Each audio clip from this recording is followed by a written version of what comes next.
주일 아침 하나님께서 우리에게 주신 말씀은 마태복음 21장 18절로 22절의 말씀입니다. 마태복음 21장 18절로 22절의 말씀, 신약성경 35페이지에 있는 말씀을 한 목소리로 같이 읽겠습니다. 이른 아침에 성으로 들어오실 때에 시장하신지라 길가에서 한 무화과 나무를 보시고 그리로 가서 잎사귀 밖에 아무것도 찾지 못하시고 나무에게 이르시되 이제부터 영원토록 내가 열매를 맺지 못하리라 하시니 무화과 나무가 곧 마른지라. 제자들이 보고 이상히 여겨 이르되 무화과 나무가 어찌하여 곧 말랐나이까. 예수께서 대답하여 이르시되 내가 진실로 너희에게 이르노니 만일 너희가 믿음이 있고 의심하지 아니하면 이 포도나무에게 된 일만뿐 아니라 이 산더러 들려 바다에 던져지리라 해도 될 것이요 너희가 기도할 때 무엇이든지 믿고 구하는 것은 다 받으리라 하시니라. 아멘. 20장, 그래서 마태복음 전체는 하나님 나라에 대해서 예수님께서 우리에게 말씀하시고 보여주셨어요.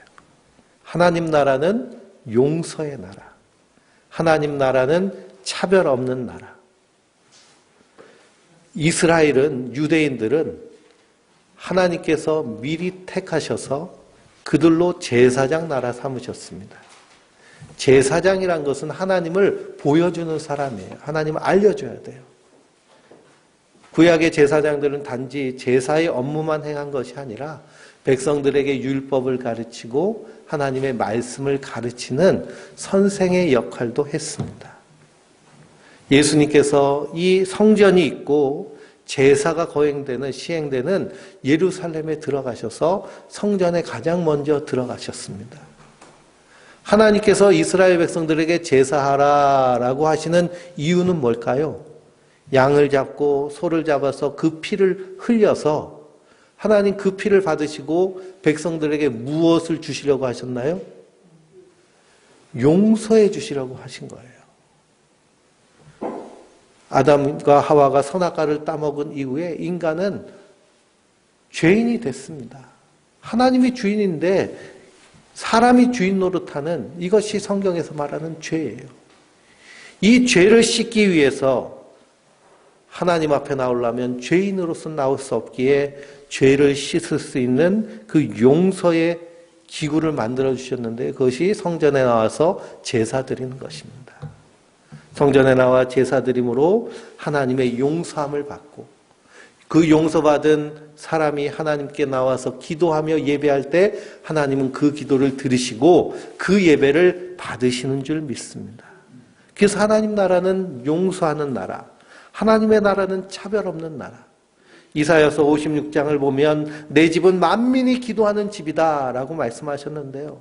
이방인들도 유대인들도 죄인들도 성전에 나올 수 없는 그런 신체적인 그런 장애를 가진 사람들도 하나님의 언약을 붙잡고 내가 주님께 나오면 주님께서 나를 용서해 주실 거야 하는 그 약속을 붙잡고 성전에 나올 때 하나님 기꺼이 그들의 하나님이 되시고 그분 하나님은 우리의 하나님이 되셔서 우리를 받으시는, 우리를 용서하시고 우리 예배를 받으시는 그 기도하는 집이 바로 성전입니다.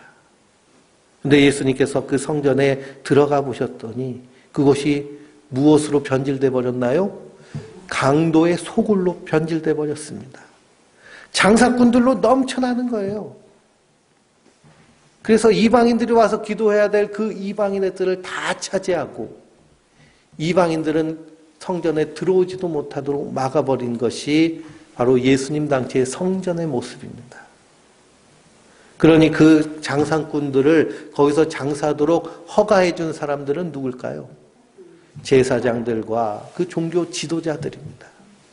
그 사람들은 제사에 관심 있는 것보다는 돈 버는 데 관심이 더 많은 거예요. 그러니 제사보다 제밥에 눈이 먼 사람들. 그러니 예수님께서 그들을 책망하십니다. 이 성전을 헐라 내가 3일 만에 다시 세우리라. 그러므로 이 성전 정화 사건을 통해서 이제 건물로서의 성전은 예수님께서 폐지하셨습니다. 건물은 더 이상 성전이 아니에요. 건물은 그냥 예배당, 우리가 모여서 예배하는 집회 장소입니다. 예수님께서 십자가를 통해서 몸으로 세우신 성전, 몸된 성전이 바로 우리 성도, 예수 믿고 구원받은 성도들이 하나님의 성전이라는 사실을 한순간도 잊지 마시기 바랍니다. 그래서 사도 바울은 뭐라고 하나요? 너희는 너희가 하나님의 성전인 것과 하나님의 성령이 너희 안에 계시는 것을 알지 못하느냐라고 말합니다. 알지 못하느냐. 성전을 더럽히면 하나님이 그 사람을 멸하시리라. 하나님의 성전이 거룩하니 너희도 거룩할지니라 라고 말씀하셨습니다. 건물이 거룩해야 되는 것이 아니라 우리 한 사람 한 사람이 세상과 구별돼야 될 줄 믿습니다. 그러기 위해서 하나님의 말씀으로 날마다 씻으며 세상 원리, 세상 사고방식, 세상 방법이 아닌 하나님의 말씀에 따라 믿음으로 사는 자들이 성도들인 줄 믿습니다. 그래서 이 성전이 예배의 기능, 제사의 기능을 상실해버렸습니다. 유대인들은 그 누구보다도 용서의 나라를 꿈꾸며 차별 없는 나라를 꿈꿔야 되는데 율법을 지킨다고 하면서 정죄하고 나는 거룩한데 너는 죄인이다라고 하며 차별하는 나라가 유대인이 됐습니다. 그래서 그 어느 나라보다 미움이 가득하고 정죄가 가득하고 차별이 가득한 나라가 돼버렸어요. 그러니 오늘 말씀에 무화과 나무를 저주하는 사건이 일어납니다. 16절부터 20절까지 예수님께서 아침에 다시 예루살렘 성으로 들어가시다가 시장하셔서 무화과 나무 한 그루를 보십니다. 잎사귀가 무성하니까요. 가가지고 열매를 찾으려고 봤더니 열매가 없습니다. 그래서 예수님이 그 무화과 나무를 저주하셨습니다. 그랬더니 그 무화과 나무가 곧 말라버렸어요. 예수님의 제자들이 신기해가지고 아니 예수님 왜 이 무화과 나무가 말라버렸습니까? 묻습니다. 그랬더니 예수님께서 전혀 다른 말씀을 하시죠. 너희가 믿음이 있고 의심하지 않으면 이 무화과 나무에게 일어난 일뿐 아니라 이 산더러 들려 바다에 던져지라 하여도 될 것이요 너희가 기도할 때 무엇이든지 믿고 구하는 것은 다 받으리라 라고 하셨습니다. 그게 기도에 대해서 말씀하신 거예요. 근데 우리가 이 21절, 22절만 딱 띄어서 이 말씀을 보면 어느 주의로 빠지게 되느냐면 기도 만능으로 빠지게 됩니다. 기도하면 이루어진다. 믿고 기도하면 이루어진다. 그래서 기도가 마치 만능 열쇠처럼 성공도 번영도 행복도 우리 일상에 꼬이는 문제들도 다 기도하면 하나님이 다 풀어주실 건데 어떻게 기도하라고요? 믿고 기도하라고. 그러니 아무리 기도해도 기도가 이루어지지 않으면 뭐라고 얘기하면 돼요? 믿음이 없어서 그래요. 믿고 기도하세요. 제가 가끔 유튜브로 그 불교 유튜브를 가끔 보거든요. 거기 슬슬 풀립니다 하는 그분 하는 얘기가 아주 기가 막혀서 재밌어서 보는데 근데 그거 보다 보니까요. 이 알레고리가 이렇게 계속 불교 쪽으로 계속 방송이 나오더라고요. 그래서 어떤 여자 승려가 유튜브 하는 방송인데 그 방송은 엄청나게 세련돼요. 근데 제목이 뭐냐? 기도에 대한 내용을 합니다. 믿고 기도하십시오. 기도하면 됩니다. 기도가 성공하는 방법. 보니까요, 기독교에서 번영신학에서 말하는 기도랑 내용이 거의 비슷합니다. 그러니 21절, 22절만 뚝 띄어서 믿고 기도하면 다 된다고 얘기하는 것으로 이 말씀을 해석하면 될까요? 안 될까요? 안 되는 거예요. 이 믿음의 내용이 무엇인지, 무엇을 기도하라고 하시는지. 그것은 우리가 이사야서 56장과 오늘 성전을 정화하시면서 예수님께서 내 집은 만민이 기도하는 집이다 라고 할 때 그 기도의 내용이 무엇인지를 우리가 분명히 알아야 됩니다. 그래서 오늘 말씀의 병행 구절이 마가복음 11장 12절부터의 말씀인데요. 한번 보실까요? 마가복음 11장입니다. 마태복음 다음이 마가복음인데요.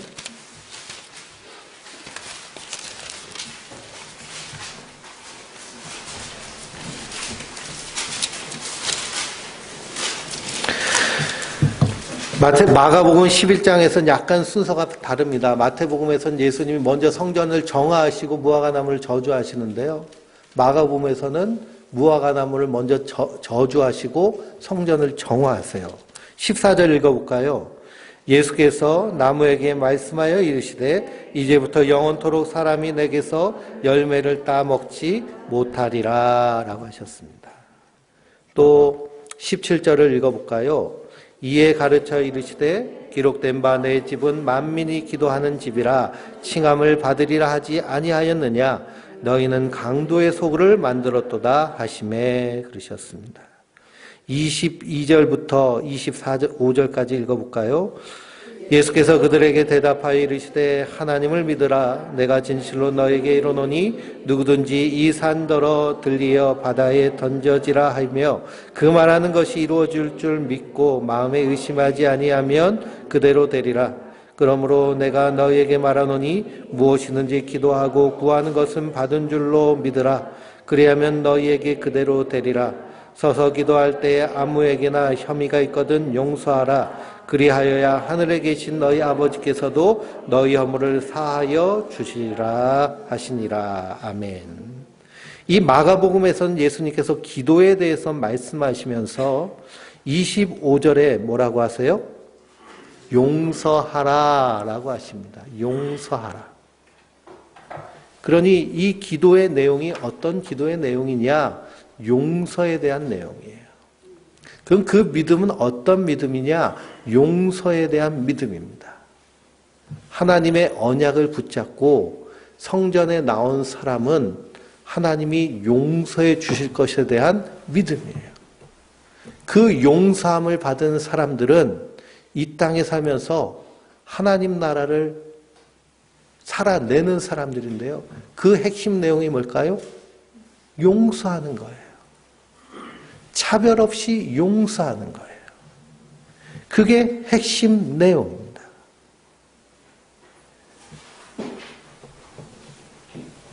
그래서 이 기도에 대한 내용을 우리가 성공이나 번영이나 건강이나 이런 세상적인 것을 주님 말씀하시는 것이 아니라 하나님의 언약에 대한 말씀이에요.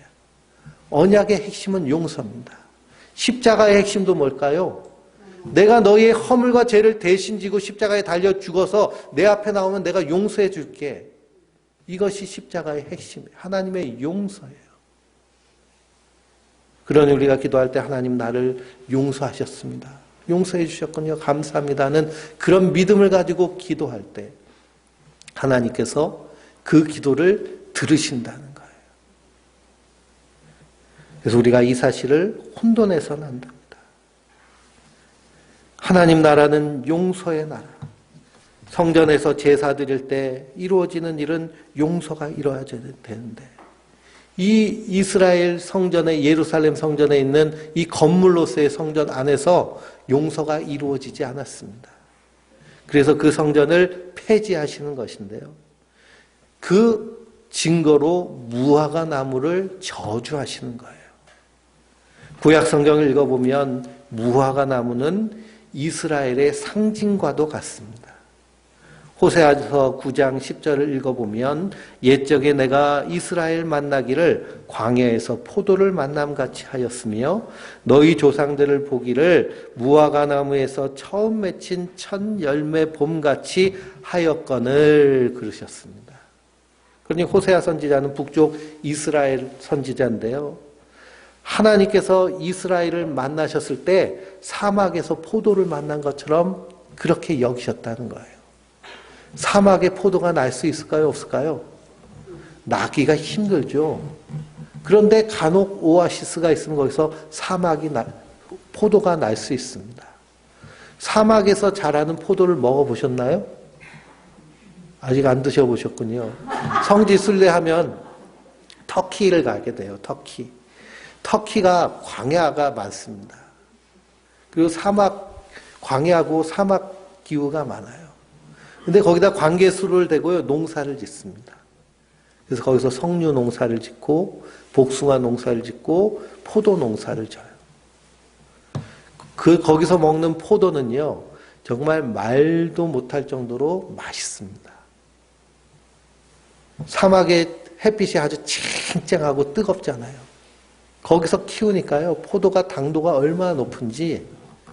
그래서 성지순례 가가지고요, 저는 거기서 포도만 먹고, 저희 아내는 거기서 복숭아만 먹고, 그것만 먹다 왔어요.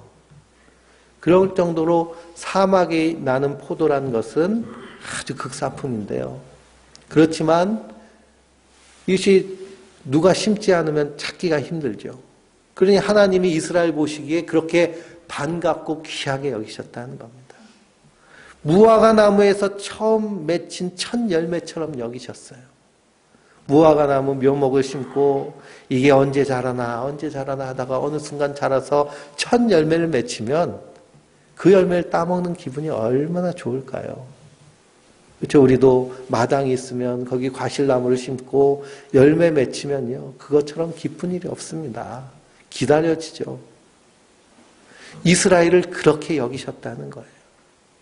그래서 무화과 나무는 이스라엘, 유대인들을 상징하는 나무가 무화과 나무입니다.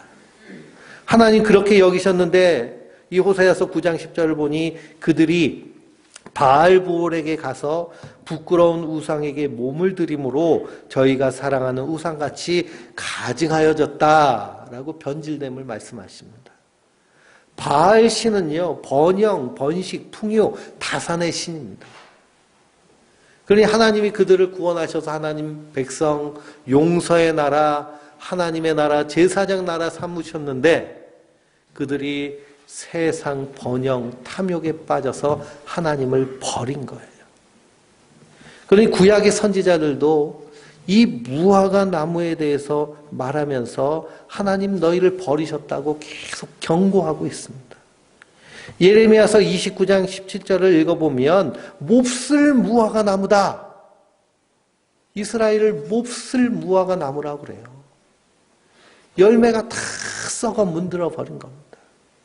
그들에게서 공의의 열매, 그들에게서 용서의 열매, 그들에게서 사랑의 열매, 그들에게서 자비가 나와야 되는데 긍휼도 없고요, 공의도 없고 용서도 없고 자비도 없습니다. 제사장들은 자기에게 뇌물 주는 사람들에게는 축복을 말하고 아무것도 가져오지 않는 사람들에게는 저주를 선포하고, 재판장들은 자기에게 뇌물 준 사람에게는 무죄를 선고하고, 가난한 사람들에게는 엄하게 처벌하고, 이것이 선지자가 선포한 당시의 이스라엘의 모습입니다. 우리나라도 이 세상에서 별반 다를 것이 없죠. 전관예우라고 해서 돈 많은 사람들이 전관예우 변호사한테 찾아가서 비싼 수임료를 내면 무죄 선고받기가 쉽습니다. 가난한 사람은 변호사도 두지 못해서 집행유예로 풀려날 것도 감옥에 들어가는 형편이 이 땅의 모습이죠. 그러나 여기는 이방인의 나라이고 이스라엘은 하나님의 나라잖아요. 적어도 하나님 나라에서는 용서가, 긍휼이, 공의와 자비와 사랑이 선포돼야 될 줄 믿습니다. 그래서 예레미야 선지자는 몹쓸 무화과 나무라고 저주합니다. 미가 선지자는 재앙이로다 그럽니다. 재앙이로다. 나여 나는 여름 과일을 딴 후에 포도를 거둔 것 같아서 먹을 포도송이가 없다라고 말합니다. 나라는 것은 유대인 자신을 얘기하는 거예요. 내 마음에 사모하는 처음 익은 무화과 나무가 없도다. 경건한 자가 세상에서 끊어졌고 정직한 자가 사람들 가운데서 없어졌도다 라고 말합니다. 두 손으로 악을 부지런히 행하는도다 라고 탄식하고 있습니다. 그러니 하나님이 원하셔서 극상품 포도나무를 포도원에 심었는데 그게 이스라엘이에요. 최고급 무화과 나무를 심었는데 그게 이스라엘이에요. 그런데 거기서 아무 열매도 거두지 못하고 있습니다. 심지어 미가서 3장을 읽어보면 시온을 피로 예루살렘을 죄악으로 건축했다고까지 책망합니다. 예루살렘 성전이 있는 곳이 시온산입니다. 이스라엘 백성들은 시내산과 시온산을 가장 거룩한 산이라고 여깁니다. 그 시온산 위에 예루살렘 성전 건물이 있는 거예요. 그러니 예수님께서 무화과 나무를 저주하시면서 또 뭐라고 그러세요? 이 산을 들어서 바다에 빠지라고 하면 그대로 되리라. 이 산이 무슨 산일까요, 지금? 성전이 있는 시온산입니다. 이제는 그 건물로 된 성전은 더 이상 성전의 역할을 하지 못해서 폐지되었음을 선포하고 계신 거예요. 그런데도 아직도 우리 주변에 시온을 피로 예루살렘을 죄악으로 건축하는 이들이 있습니다. 저 이탈리아를 여행하면 바티칸 시티를 반드시 여행합니다. 거기는 카톨릭의 총본산이에요. 거기 가면 어마어마하게 멋들어진 성당 건물들이 있고요. 그 안에 들어가면 미켈란젤로부터 해가지고 레오나르도 다빈치 이런 유명한 화가들이 벽화를 그려놨는데요. 그냥 목이 부러지는지 모르고 계속 쳐다볼 정도로 멋있습니다. 근데 그 베드로 성당이라는 곳이요.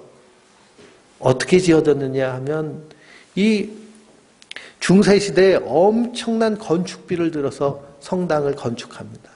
그게 돈이 많이 들잖아요. 그래서 카톨릭이 한 일이 뭐냐 하면 면죄부를 팔았어요. 죄를 용서받으려면 이 면죄부를 사야 돼요. 티켓을. 이게 천국 티켓이에요. 근데 당신만 사야 되는 것이 아니라 연옥이란 것을 만들어서 당신 부모님들 지금 연옥에 가 있어요. 면죄부를 사가지고 부모를 위해서 미사하지 않으면 어디로 가요? 지옥으로 떨어지는 거예요. 그러니 하늘로 올라가려면, 하나님 나라 가려면 어떻게 돼요? 면죄부를 사라는 거예요. 이게 완전히 뭘까요? 사기치는 거죠. 사기치는 거. 이렇게 해서 전 유럽에다 면죄부를 팔면서 건축한 것이 베드로 성당입니다.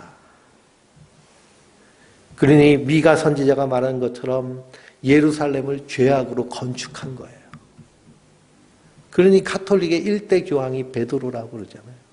베드로. 그 이름으로 죄악의 건물을 건축한 겁니다. 거기에 반발해서 종교개혁한 사람이 마틴 루터입니다. 예수님이 우리를 십자가에서 은혜로 구원해 주셨지 면죄부 받고 구원해 주지 않으셨다는 거예요. 그래서 오직 은혜로, 오직 우리는 그 예수님을 믿는 믿음으로, 그 내용이 담겨져 있는 오직 말씀으로 우리가 구원받고 하나님의 백성이 된 것이지 면죄부를 사고 이것저것 해서 되는 것이 아니다라고 종교개혁을 선언한 사람이 마틴 루터입니다. 그래서 개신교를 개혁교회라고 그래요. 그런데 한국 교회 안에서도 건물을 성전처럼 여기는 사람들이 있습니다. 그래서 건물을 그래서 성전 건축하자고 그러잖아요. 건축할 때 교회 건물 건축하자고 하지 않고요. 예배당 건축하자고 하지 않고 뭐 건축하자고 꼭 얘기해요? 성전 건축하자고. 그러면서 건축헌금 많이 들으면 하늘의 보화가 쌓여지고, 드릴 것이 없으면은 천국 가가지고 초가집에서 사나요? 누더기 집에서 사나요? 그러니 엉터리를 가리키고 있는 겁니다. 성전은 건물이 아니라 누가 성전이에요? 내가 성전입니다. 나만 성전일까요? 내 옆에 있는 이 사람도 성전이에요. 우리가 연합하여서 그리스도 안에서 한 몸, 한 교회가 된 줄 믿습니다. 그러니 내가 귀해요? 귀하지 않아요? 형편없어요? 네? 귀하죠. 나만 귀할까요? 옆에 있는 사람도 귀하고 귀합니다. 이게 몸된 그리스도의 몸된 성도의 모습인 줄 믿습니다. 그러니 도적의 소굴이 된 예루살렘, 그 무화과 나무가 그 예루살렘 성전의 상징과도 같습니다. 예수님이 그 무화과 나무를 보러 가신 거예요. 예수님 거기에 무화과 나무 열매가 맺힐 줄 기대하고 그 보러 가셨을까요?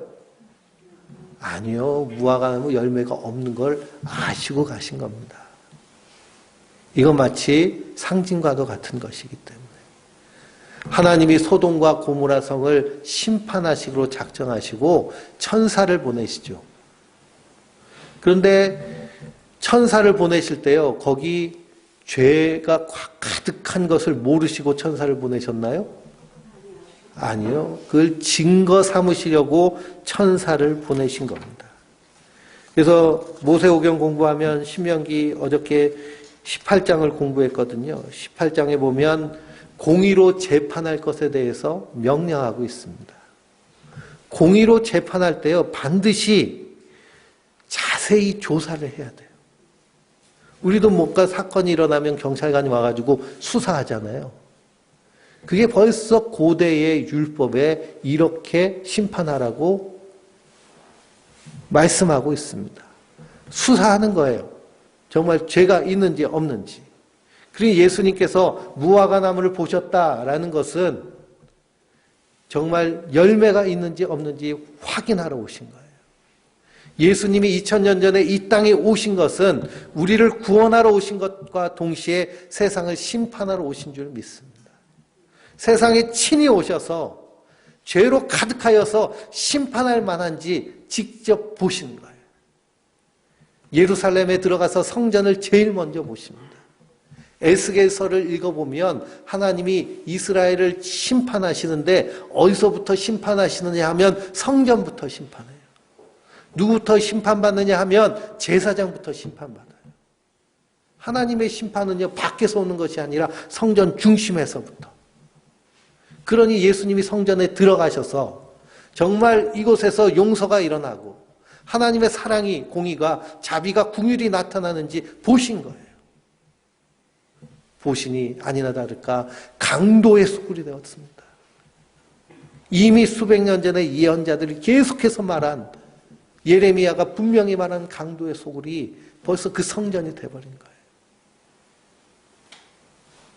그래서 그 건물로서의 성전을 폐지하시고 예수님이 친히 몸된 성전이 되신 줄 믿습니다. 그래서 개혁교회, 개신교회는 건물로서의 성전을 주장하면 그건 반드시 폐지돼야 돼요. 우리 한 사람 한 사람이 성전입니다. 그 성전에서 어떤 일이 이루어져야 될까요? 용서가 이루어져야 돼요. 우리 안에서 용서가 이루어지는 것이 성전된 성도의 삶입니다. 하나님이 나를 용서하셨잖아요. 예수님의 십자가의 보혈로. 그러니 내 안에서도 용서가 일어나야 돼요. 가장 먼저 누구를 용서해야 될까요? 나 자신을 용서해야 돼요.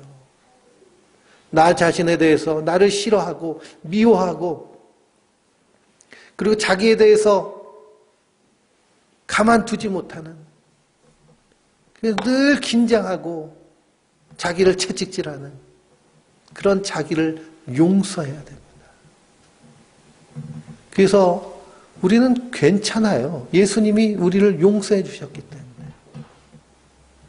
예수님이 우리를 귀하다고 하셨잖아요.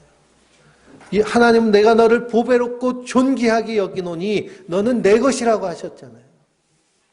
그 하나님의 약속을 믿는 자는 내 안에서 그 말씀대로 나 자신을 받아들이는 자들인 줄 믿습니다. 내가 먼저 나를 용서해야 내가 누구도 용서해요? 남도 용서해요. 내가 나를 용서해야 내 남편도 용서할 수 있고요. 내 아내도 용서할 수 있어요. 평생 부부가 살면서 용서하지 못하고 사는 부부가 많잖아요.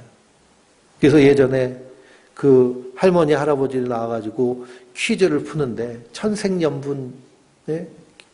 답이 천생연분인데 문제를 냈어요. 그랬더니 할머니가 이제 할아버지가 할머니한테 그 답을 퀴즈를 풀게 하는 겁니다. 당신하고 나 사이 그랬더니 뭐라 그러면 왼수 그러잖아요. 왼수. 그리고 용서가 안 되는 거예요. 그 성전이 아닌 겁니다. 근데 우리가 그리스도인 하나님의 성전이면 우리 안에서 뭐가 아름답게? 용서가 아름답게. 사랑이 아름답게. 그리고 사도 바울이 너희는 너희가 하나님의 성전인 것과 하나님의 성령이 너희 안에 계신 것을 알지 못하느냐라는 말씀이요. 사실은 예수님이 무화과 나무를 저주하는 그 저주의 말씀보다 더 무서운 말씀이에요. 내가 성전이구나. 성전은 성전의 역할을 해야 되는 줄 믿습니다. 건물로서의 성전 역할을 하지 못하니 예수님이 폐지하신 거예요. 그리고 예수님이 자기의 몸으로 세우신 그 성전으로 하나님의 용서를 선포하고, 그래서 우리는 그리스도 안에서 용서받은 자들이잖아요. 하나님 앞에 의인이지만 우리 입장에서는 용서받은 죄인입니다. 그러니 그 용서받은 기쁨으로 하나님을 예배하는 것, 그것이 우리의 예배가 되어야 될 줄 믿습니다. 그 용서받은 기쁨으로 나 자신에 대해서 나를 사랑하고 그리고 하나님과 인격적인 관계를 맺는 것이 바로 용서받은 성도의 모습인 줄 믿습니다. 그 나를 용서해 주신 하나님의 사랑이 얼마나 큰지 그 하나님의 사랑을 알아가는 것이요, 우리 신앙생활의 핵심적인 모습입니다. 그래서 사도 바울이 기도할 때 하나님을 알게 하시옵고 하나님의 사랑의 길이와 깊이와 높이와 너비가 어떠함을 깨달아 알게 해달라고 기도하잖아요. 그러니 우리가 믿고 기도하는 것은 하나님의 용서를 믿고 구하는 겁니다. 그때 주님께서 우리를 용서해 주세요. 놀랍게도 미가서를 계속 읽어보면 미가서 마지막 부분에 7장에 보면 7장에 보면 미가가 뭐라고 고백을 하느냐. 주와 같은 신이 어디 있습니까? 하나님 같은 분이 어디 있습니까? 주께서 죄악과 그 기업의 남은 자의 허물을 사유하시며 인애를 기뻐하심으로 진노를 오래 품지 아니하시나이다. 우리를 불쌍히 여기시며 우리 죄악을 발로 밟으시고 우리의 모든 죄를 깊은 바다에 던지시리이다 라고 고백을 합니다. 그러니 성전이, 이 시온산이 바다에 던져졌잖아요. 그 예수님이 새로운 예수님의 몸으로 교회를 세우셨는데요. 그 교회된 우리는 우리의 죄악을 하나님이 어떻게 하셨어요? 예? 우리의 죄를 발로 밟고 그리고 깊은 바다에 던지셔서 다시는 기억하지 않는 거예요. 사도 바울에서 그리스도 예수 안에서 결코 정죄함이 없느니라. 누가 나를 정죄하고 누가 우리를 정죄합니까? 하나님이 용서해 주시고 예수님이 피값으로 우리를 사셨기 때문에. 그러므로 우리가 하나님의 성전인 것과 성전에서는 용서가 일어나야 된다는 사실을 잊지 마시기 바랍니다. 먼저 나 자신을 용서하고 그리고 내 가족, 내 남편, 내 아내, 내 자녀들을 용서하고 우리의 삶의 주변에 있는 사람들을 용서하고 용납하는 일들이 자연스럽게 사랑으로 드러나는 그 긍휼과 사랑의 사람이 바로 성전된 성도들인 줄 믿습니다. 그러므로 너희 관용을 사람들이 알게 하라. 너희 관용을 사람들이 알게 하라. 제가 오늘 예배 시작 조용한 기도하면서 읽은 그 성경 말씀 가운데 있는 내용입니다. 너희 관용을 사람들이 알게 하라. 왜 우리가 그렇게 마음이 넓은 사람들일까요? 예수님의 용서가 우리 안에서 넘쳐 흐르기 때문입니다. 그러므로 그 하나님의 사랑을 날마다 노래하며 이 땅에서 성전으로서 그 역할을 온전히 감당하는 하나님의 사람들 되시길 주님의 이름으로 축원드립니다.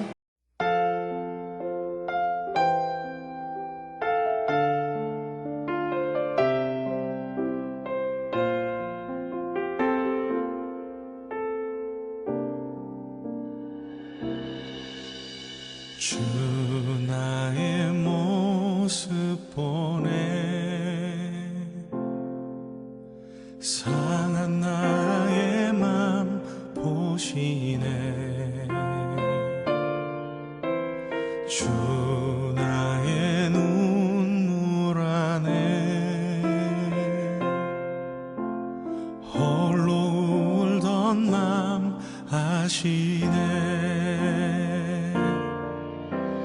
주 나의 모습 보네 상한 나의 맘 보시네 주 나의 눈물 안에 홀로 울던 맘 아시네 세상 소망 다 사라져가도 주의 사랑은 끝이 없으니